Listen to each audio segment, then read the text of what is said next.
Wang Wen, a dean and a professor at the Renmin University of China and regular commentator on regional economic and diplomatic issues, is now with us live from the forum. Thank you very much for your time here on Asia Business Report.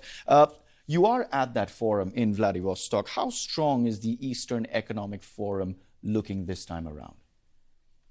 I think, judged from my personal experience, the development of East Economic Forum has exceeded people's expectations over the past 8 years. Because as you said, this is not my first year to Vladivostok. The deepest impression this year is that there were many new buildings in the city, and the goods in the port become much more than before. And in the forum, more international participants, especially participants from China, Southeast Asia, Japan, and South Korea, etc. They want to come up with this forum to seek new development opportunities. And very obviously, data is that in the past years, investment in the Far East has increased more than 23%. So East countries are looking for the new independent development and de-Westernization development path in the new era.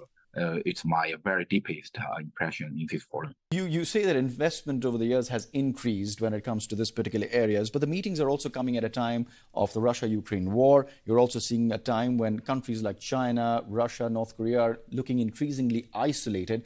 Isn't that going to be a problem? Do you see dwindling support?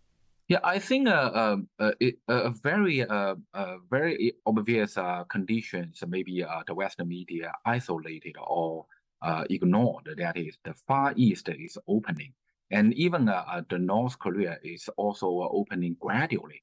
Because for a long time we have all looked at the future of North Korea, Russia, or Northeast Asia from security perspectives.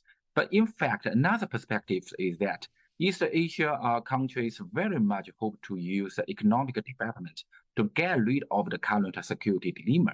So first of all, they must ensure a sovereign security. Second, on the basis of a sovereign security, they seek development. But unfortunately, the U.S. often hopes to strengthen the security dilemma of the Northeast Asia without paying attention to economic development of Northeast Asia.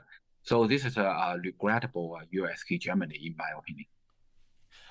Well, the Eastern Economic Forum's intention was to try and build an alternative, strong economic bloc. But given the kind of economic slowdown we're seeing in China, and China, of course, is going to play an important role in this forum, do you see Beijing being in a relatively weaker spot?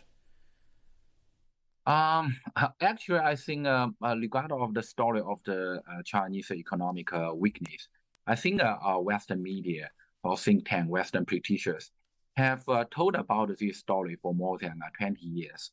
But now I believe it seems to those stories are all lying, are all wrong. And reality hits the face of the Western so-called China weakness or economic slowdown story again and again. I think for this year, China economic growth by 5% is no problems. So nowadays we are very obvious that China, Russia, and the other East Asia countries, including ASEAN, we cooperate, we push for the regional globalization and seek for the next wave economic growth. All right, I'm afraid that's all the time we have, but Mr. Wang Wen, thank you very much for your time.